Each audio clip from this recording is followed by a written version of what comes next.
Breaking news, बड़ी खबर आ रही है इस वक्त हमारे पास। रायजादा ग्रुप ने नारंग इंडस्ट्रीज के साथ मर्जर की घोषणा कर दी है।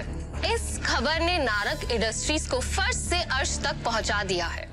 ये सब जो अभी अभी हुआ था, ये किसी जादुई सपने से कम नहीं था।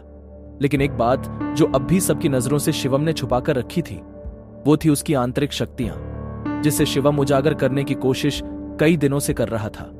शिवम वहां से निकलकर एक शादी में गया था जहां उसे करण मिला था, जो कि दृष्टि का कजन था।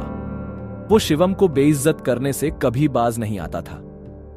शिवम और उसके बीच नोक-झोंक कई समय से चलती आ रही थी, लेकिन उस दिन शिवम ने करण की बेइज्जती पूरे रिश्तेदारों के सामने कर दी और वहां से घर चला गया। करण ने अपने गुस्से को पी लिया और ठान लिया कि वो शिवम को नहीं बख्शेगा। दूसरी ओर अपना खाना खत्म करके शिवम ने अपने बर्तन धोए और फिर वो अपने बेड पर आराम करने बैठ गया। ध्यान या मेडिटेशन करने की महारत उसने पिछले कुछ सालों में ही पाई थी।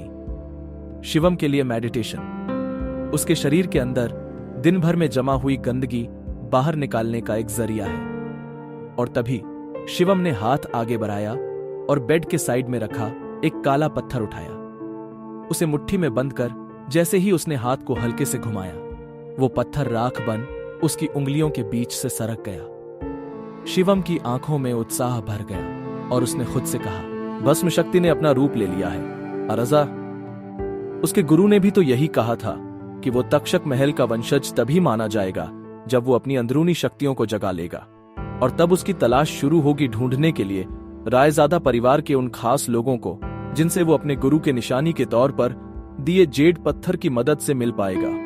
वही वो पल होगा जब शिवम अपनी जिंदगी को बदल पाएगा। सिर्फ इतना ही नहीं, इसके साथ ही शिवम के हाथ वो सब भी लगेगा जो आम इंसान की पहुंच में नहीं, जैसे कि पौराणिक औषधियां, धन और उसके पूर्वज।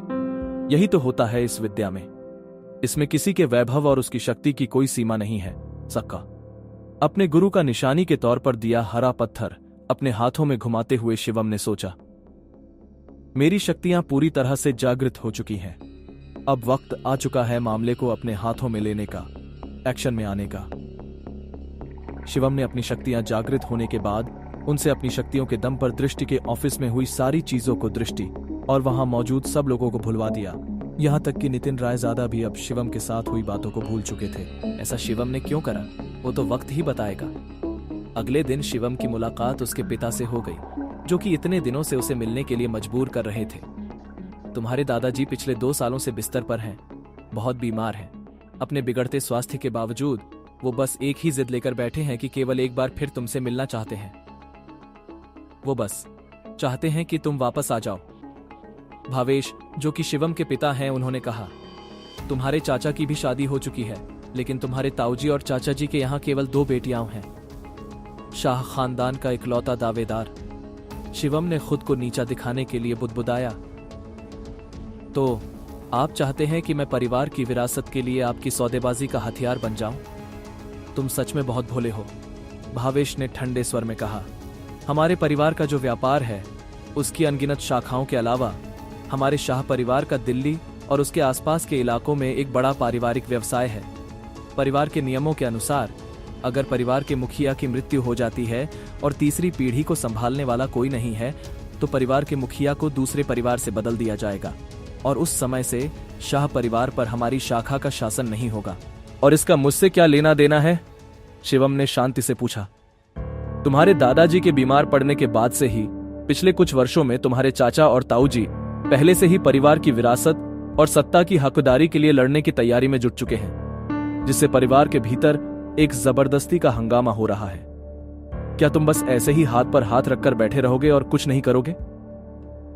भावेश ने निराशा भरी नजरों से पूछा। शिवम थोड़ा झुंझलाया और उसने उपहास भरी मुस्कान से भावेश की तरफ देखा।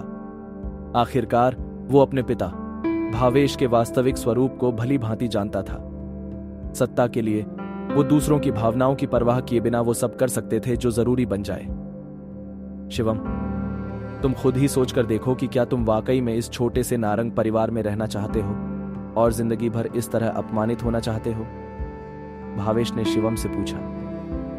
कल नारंग परिवार की शादी के दौरान तुम्हें इतना बड़ा अपमान सहना पड़ा, भावेश ने कहा।